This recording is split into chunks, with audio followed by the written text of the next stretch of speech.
Hello, and good morning, or good afternoon, or good evening, depending where you're joining us from. Welcome to our August 2023 monthly Product Masterclass, Wargaming with iluminr Microsimulations. For those who don't know me, my name is Leon Israel. I am the Director of Operations here at iluminr, and I'm very excited to take you guys through a evolving threat landscape concept and how we can start practicing and preparing ourselves for the unexpected that is to come. Why are we here? Why are we doing this? So when we think about cybercrime, and no surprise to a lot of people around the world or anyone who follows the news, cybercrime costs are expected to reach a staggering $8 trillion in 2023.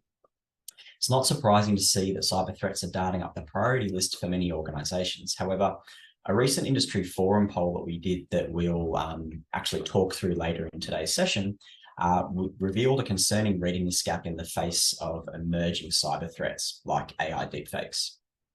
So in this month's interactive Product Masterclass, we're excited to show you how simple it is to wargame a response to a cyber attack or a new type of threat vector using iluminr Microsimulations. Bit of housekeeping for today's session. We do have the chat open, so I do encourage you to drop any questions or comments in there as we go. And I have some time dedicated towards the end to review and discuss as a group in a more of a collaborative setting. There will be some interactive components as well, so please have your phones ready, or if you've got the ability on your computers or devices, have another browser open, and I'll guide you through where you can contribute to the session as we move forward. In the session, some of my goals today, and I hope this aligns with those that have joined us as well, is to get you thinking about the evolving cyber threat landscape, derive some key action items to help you and your organizations build capability using technology, everything from frontline team members like on shop floors, all the way up to your strategic boardroom level stakeholders. We're going to step through and experience an immersive cyber-related microsimulation. There'll be time as well for Q&A and also some activities coming from the rest of the iluminr team before we call it a day. So first up, I did say that there'd be some contribution and some interactivity. I'd like you all, if you can, either pull your phone out, scan the QR code, or go to menti.com on another browser and enter the code you see in front of you. We're going to use Menti to ask some questions and get some feedback from the group. I do encourage you all to reflect and have a look at some of the responses we see from our colleagues who are with us here today as to what we've done or what we're doing as it relates to cyber preparedness at any level in your organization, whether that's in the technical realm or all the way up to your strategic boardroom level stakeholders as well. So our first question for today. In relation to cyber disruptions, what threats have you or your organization exercised in the last 12 months? So some of the examples I've got there: ransomware, data breach, third-party data breach, so not necessarily one of your internal systems, a critical third-party application, think like a CRM system or some other major internal tool, AI-powered attack or fraud activities, denial of service, other if I haven't captured anything that you have exercised, or don't be afraid to say none if you haven't actually done one at this point in time. Again, I'm just going to drop into the chat for those that might have missed the initial screen.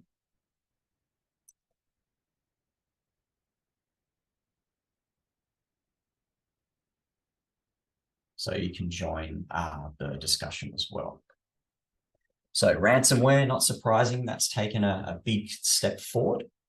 Data breaches, loss of third party. We do have an AI-powered or attack or fraud situation in there as well. Third-party data breach, excellent.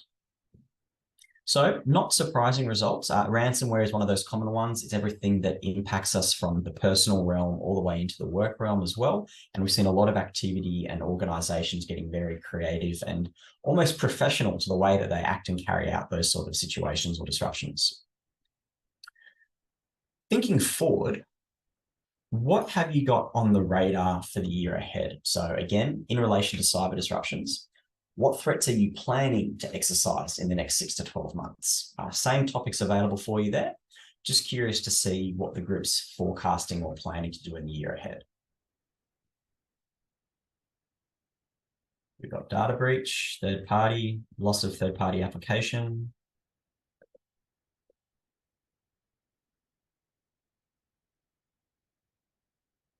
Got another AI-powered attack or fraud one there as well. Oh, 2. Ransomware. Well, it's not a surprise that of those we've got with us today, that everyone is thinking about cyber. We haven't got anyone who's not planning a cyber incident throughout the year. We're all heavily reliant on technology these days, and it makes, in terms of the uptick in activity we've seen across the world as it relates to state-sponsored attacks, individual criminal organizations, or other like activist-style disruptions. We're all forecasting and thinking, okay, what are our risks as it relates to cyber, and how can we be prepared for those activities? Now, I did mention earlier that we actually did we attended a financial forum earlier in the year. And when we polled the participants, so this was coming together a lot of financial institutions, so banks, super funds, those sorts of organizations. We asked them the same question. And interestingly, the response we got was a resounding no as it relates to AI cyber threat. So we did have someone who's done it in the last year and someone who's planning, 2 people are planning to do it for the year ahead. So it's great that we're starting to think about it. But it wasn't a huge surprise that this new type of capability hasn't necessarily been thought about at that boardroom or organization level to date. Why is that? Now, there's a couple of reasons as to why we might not have thought about it yet. The whole concept of AI in the corporate world is still very new and it's rapidly evolving. Take a pause for a moment, though, in terms of what we're thinking about as it relates to organizational usage of AI. So we've got things like ChatGPT or GPT-4, Google Bard, those sorts of things that are all about improving work activities and being able to be a bit more efficient and working smarter and not harder. As we kind of pivot into the threat realm, we then need to start thinking about what can this be used to do and how can it start impacting us? So think about what we've seen in the news about what AI is doing in the personal or creative world. So we're able to make images, we're able to make videos, we're able to pretend to be other people. And this is where we start to think about reputational impacts or fraudulent activity. Now, this is stuff that we haven't necessarily seen happen in the commercial world just yet. Doesn't mean it hasn't happened or it hasn't hit the news in our part of the world yet. But it doesn't mean that we shouldn't be thinking far ahead and starting to forecast about how can we prepare ourselves or prepare our teams for these unexpected and ever-evolving threat activities as they unfold. Now, before we jump into microsimulations, I do have another question for you all in terms of our preparedness activities. So for those of us that are who have joined us this morning, I want to ask you, when you think about exercising or trying to plan exercising activities, and we've got a large variety of scenarios and threats that we're trying to exercise, what are some of your biggest challenges for your organization and your teams or roadblocks that limit you from carrying out more exercising or these new rapidly evolving activities? So on menti.com again, just drop in some keywords in terms of things that are preventing you or challenges that you're facing within your organization that can that are preventing you from doing more as it relates to exercising with your teams. Give you just a few minutes to contribute to that one. So again, if you go to menti.com, enter the code 25642541 and just drop in a word.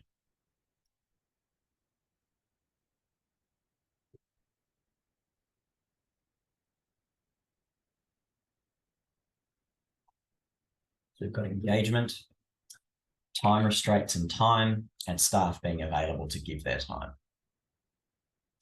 Time restraints again, resource availability.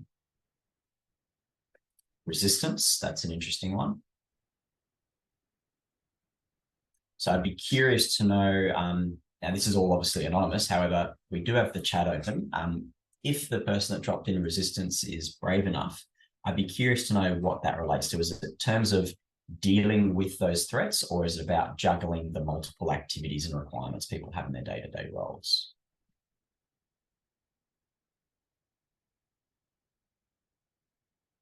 Engagement again. Executive support. That's an interesting one. Okay. So thank you for your contributions on that one. And it's not uncommon from what we hear with our clients that we're working with today and those that we're starting to work with as well. Time is the biggest roadblock we've got in terms of being able to do more. Now, as it relates to preparedness activities, we need to be very specific and intentional and deliberate with the time that we're using to be able to bring our teams together and get them thinking about these things that they're not actually dealing with every day, but if it does impact us, the impacts it's going to have to our organization and our people is going to be rather large.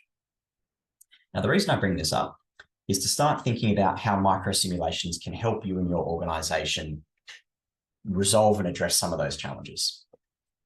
iluminr microsimulations, for those that haven't come across their capability previously, are a 10 to 20 minute activity that you can put forward to your teams and your broader organization to complement those large scale exercise activities you're doing throughout the year. So it's not to replace, but it's to complement and be able to get them to doing more and more and more. Those that know the iluminr team and myself in particular would have heard the term Wargaming to game day. This is a mantra that we're starting to live by more and more as it relates to helping our teams and our clients' teams be prepared. When we think about game day and you think about professional athletes, these are people that have an event maybe once a week, twice a week, depending on the sport or the field that they're in. It could even be every 2 or 3 weeks, but then they've got all this downtime between those big game day events. So what are they doing?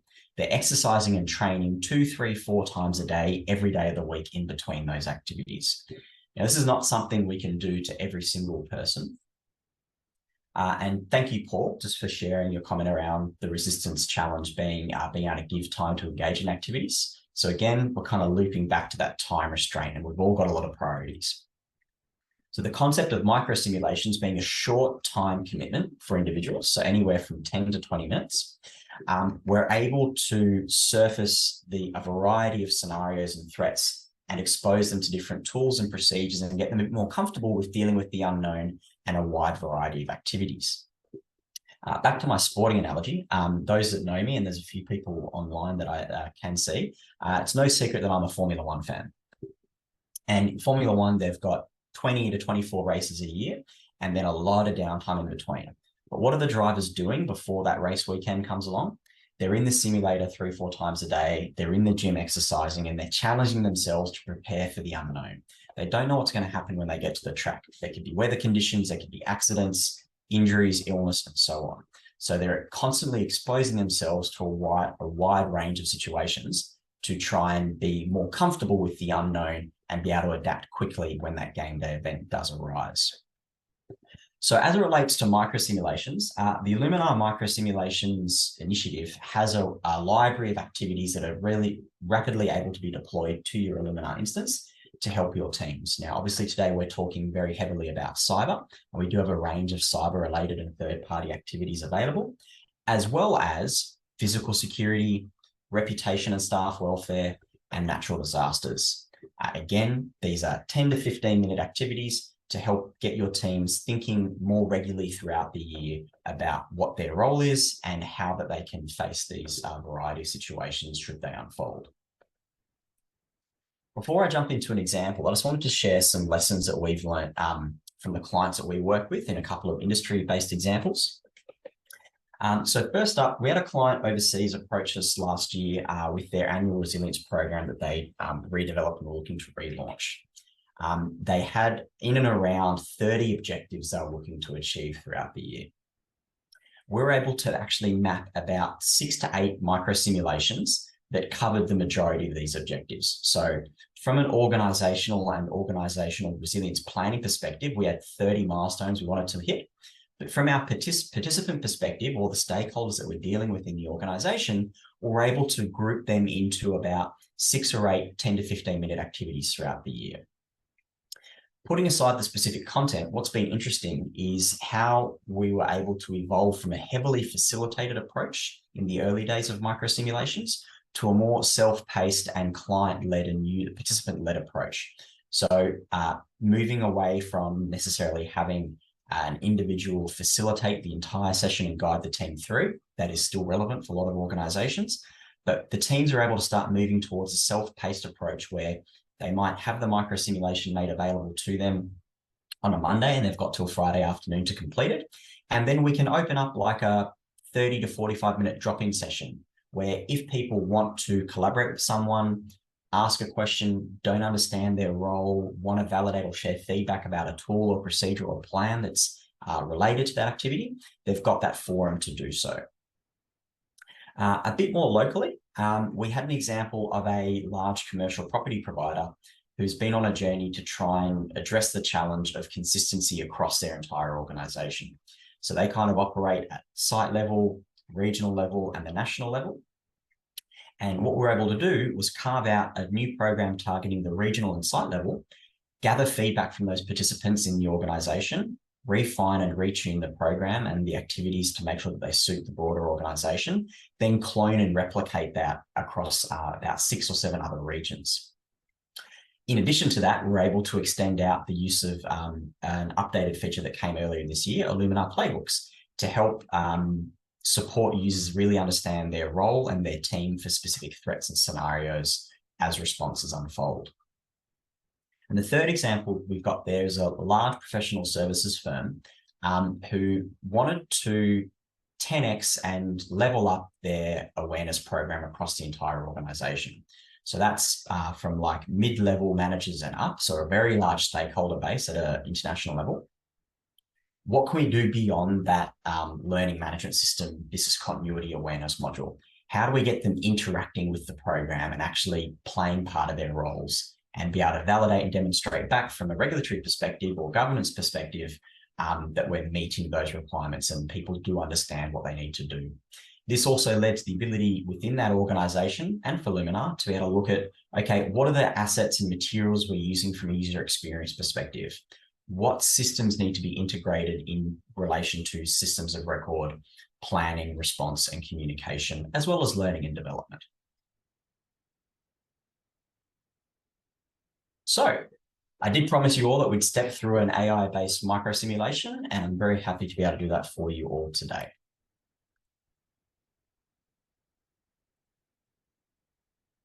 So for those that haven't seen it, this is the iluminr event room capability where teams have the ability to respond to a live event on game day or exercise and wargame a response to a specific situation.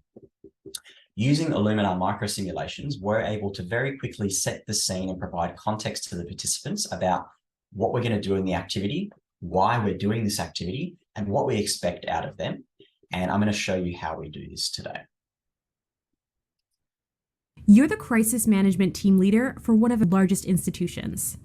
Over the past 3 months, however, your organization has had to manage a number of incidents and situations, including the suspected leak of sensitive information, media allegations of greenwashing, and recent resignations of staff over claims of gender pay inequity. This week, you've noticed 3 reports in the news of major industry peers being targeted by AI-driven cyber warfare, including several MSPs being found to have known vulnerabilities susceptible to these new techniques.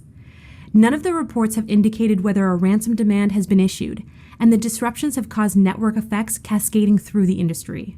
In today's workshop, you'll be asked to participate in this role under these circumstances to deliberately practice your response to a severe but plausible event. So in this example, there's a couple of different ways we can engage our participants using microsimulations. This is looking at like a strategic or senior leadership team in an organization to work together to discuss and start practicing and become comfortable with the uncomfortable or with the unknown. So it's a multiplayer style approach versus that example I provided earlier in terms of individuals participating in their own time. A bit more detail about the scenario to get really specific about what we're actually dealing with today. At 2:20 p.m., you notice a rapid increase of emails in your inbox coming through from key customer and industry contacts, including the regulator noting that they've received suspicious email activity from your inbox. Upon review of the emails forwarded to you, the style of language is uncanny to your own. To check internally, you turn to your team management channel in Microsoft Teams, only to notice that it's totally unresponsive. After shutting down and rebooting Microsoft Teams, you notice that all of your messaging channels are now completely unresponsive. Information security sends through a notification, flagging that a number of authentication blocks are being reported from various function leaders across the organization, including their own function.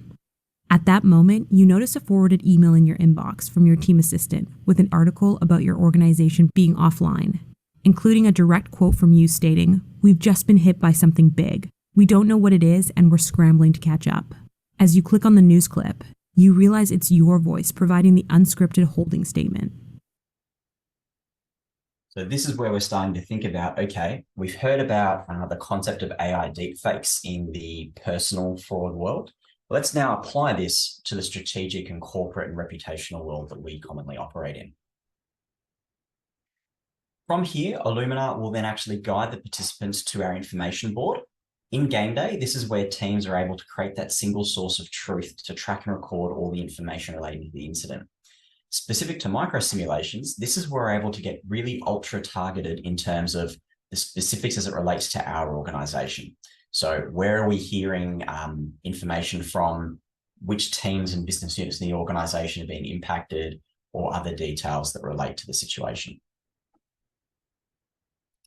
Next, we actually point them to our task board, which has the activities we want them to actually carry out as part of this microsimulation. So this can be things about discussion points, identifying people we need involved, accessing particular materials or playbooks, and so on. Scenario update.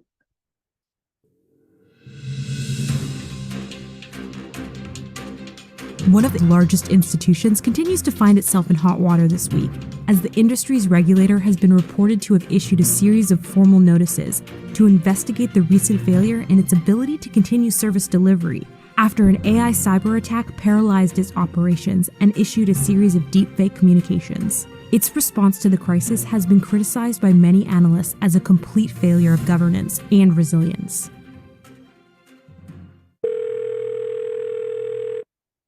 Hi, it's Jeff here.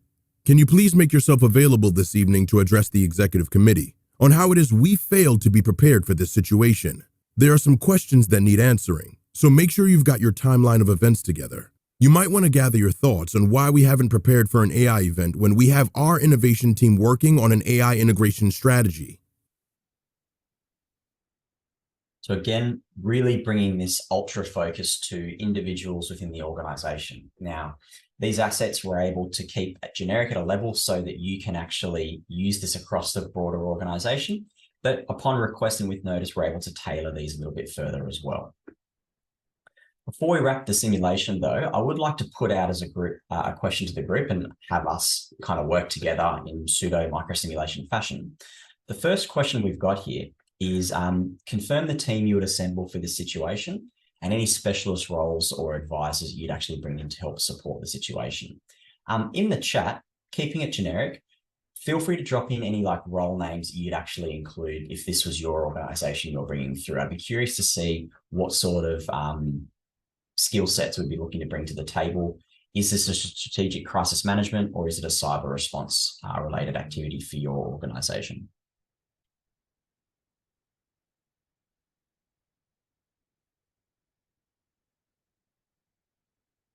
If you've got the ability to do so.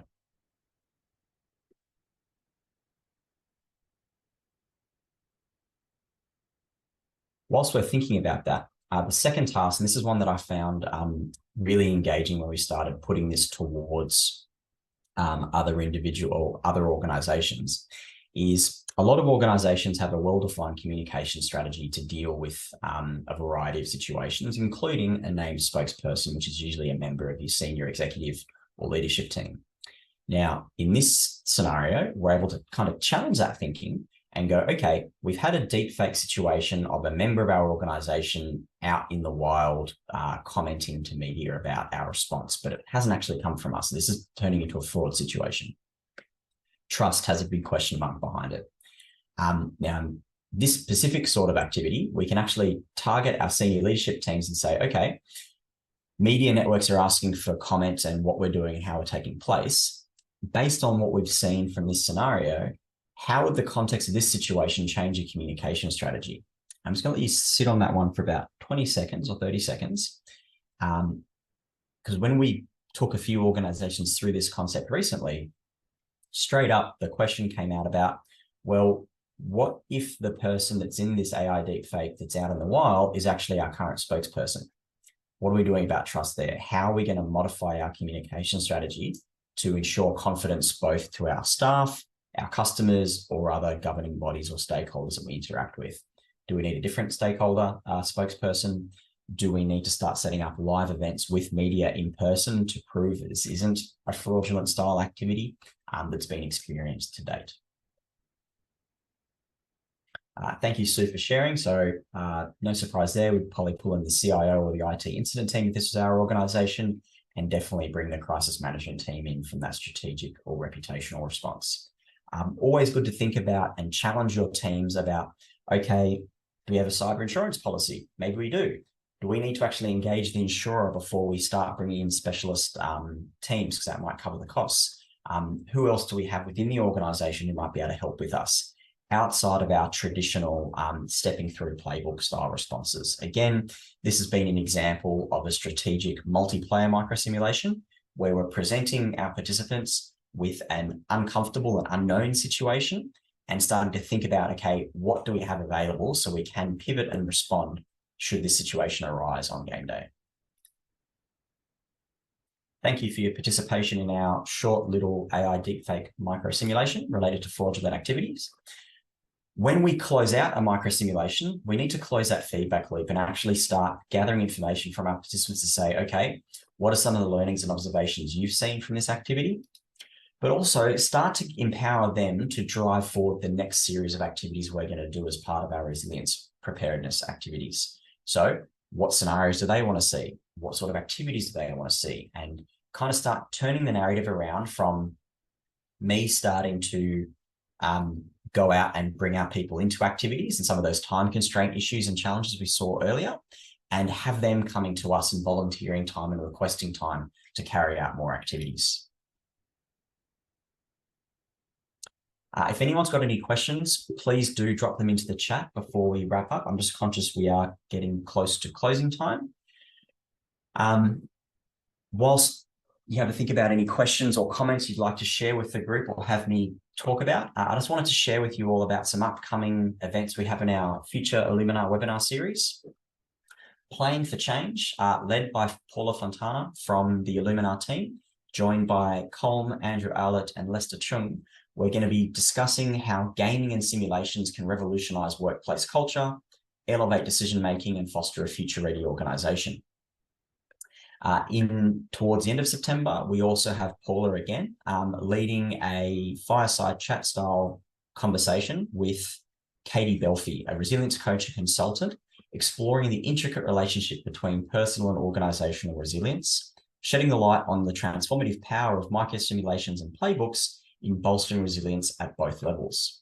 The Power Duo will be discussing actionable strategies that empower individuals, strengthen team cohesion, and embed resilience in your organizational DNA. Before I forget as well, anyone that's traveling the world, we are going to be at some in-person industry events in the coming months. First off the rank is DRJ4 in Phoenix, Arizona in the United States. We'll also be at the GFMI Summit in New York, and of course, BCI World in London in the UK towards the end of the year. If you or any of your teams or colleagues are going to be at these events in person, keep an eye out for the amazing iluminr purple and come say hello to our team. Had a question from one of our participants about, do we have an AI playbook? This is something our resilience strategy team can work with you and your teams in terms of how we can develop some of those things for you. We do have a range of playbooks around loss of third party and reputational situations. As it relates to your organization's response to an AI situation, our resilience strategy team can work with you and your advisors to ensure we have something ready in platform for you and your teams. Everybody, I know it's early on a Wednesday morning in Asia or Asia Pacific. And for anyone who's joined us from overseas, thank you so much for your time. I hope you've gotten something out of today, and I really appreciate you working with us on this new concept as it relates to AI, cyber deepfakes, and microsimulations.